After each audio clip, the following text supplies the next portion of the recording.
বেশি কথা না বাড়িয়ে আমি আমার ঘটনায় চলে যাই। এই ঘটনাটি শুনেছি আমার এক বন্ধুর কাছে। আমি তার মতো করেই বলার চেষ্টা করছি।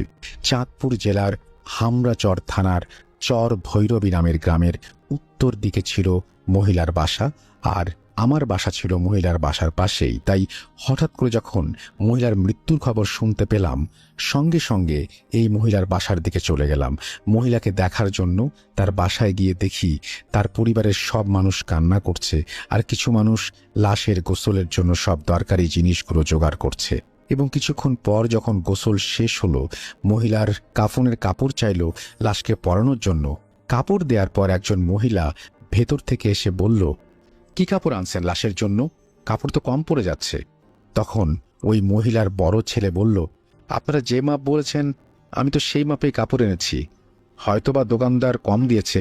তাই মৃত মহিলার বড় ছেলে আর কথা না বাড়িয়ে সাথে সাথে বাজারে চলে গেল এবং আরেকটি কাফনের কাপড় এনে দিল। কিছুক্ষণ পর লাশের কাছ থেকে মহিলাটি এসে জানায়, কাপড় কম পড়েছে।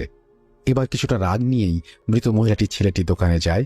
এবার দোকানে গিয়ে দোকানদারকে কিছুটা রাগ দেখিয়ে বলে, কি কাপড় দিলেন, বারবার কম পড়ছে। তারপর দোকানদার বলল, এবার তো আপনাকে আমি সঠিক মাপ অনুযায়ী কাপড় দিয়েছি, ঠিক আছে, এবার না হয় আপনি 1 গজ কাপড় বেশি নিয়ে যান। তারপর কাপড় নিয়ে বাসায় এসে যখন মহিলাকে আবার কাপড়টা দিল, তার কিছুক্ষণ পর আবার একই কথা বলল সেই মহিলা, কাপড় কম পড়েছে। এবার তো একটু চিন্তায় পড়ে গেল।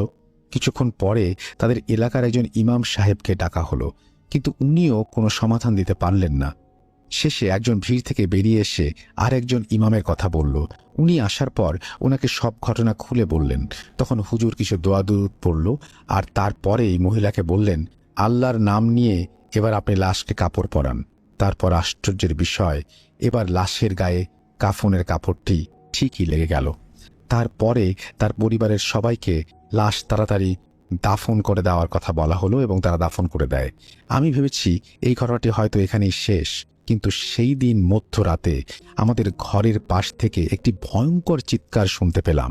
তাই সঙ্গে সঙ্গে ঘর থেকে বেরিয়ে যেই বাসা থেকে চিৎকার আসছে সেই বাসার কাছে এসে দেখি সকালে যে মহিলাটি লাশের গোসল করিয়েছিল, তার কাপড় কম পড়েছে বলে বারবার রাগ দেখাচ্ছিল, ওই মহিলাটি অচেতন হয়ে মাটিতে পড়ে আছে। একটু পর যখন পানি দেওয়াতে মহিলাটির হুঁশ ফিরে এলো, তখন মহিলাটি যা বলল তা সত্যি অবিশ্বাস্য একটি ঘটনা। কারণ মহিলাটি বলল, সকালে যে মহিলাটি মারা গেছে সেই মহিলাটি নাকি তার নাম ধরে জানালা দিয়ে তাকে ডেকেছে, ভয়ঙ্করভাবে জোরে জোরে হেসেছে। এই ঘটনা দেখে মহিলাটির সঙ্গে সঙ্গে অজ্ঞান হয়ে যায়।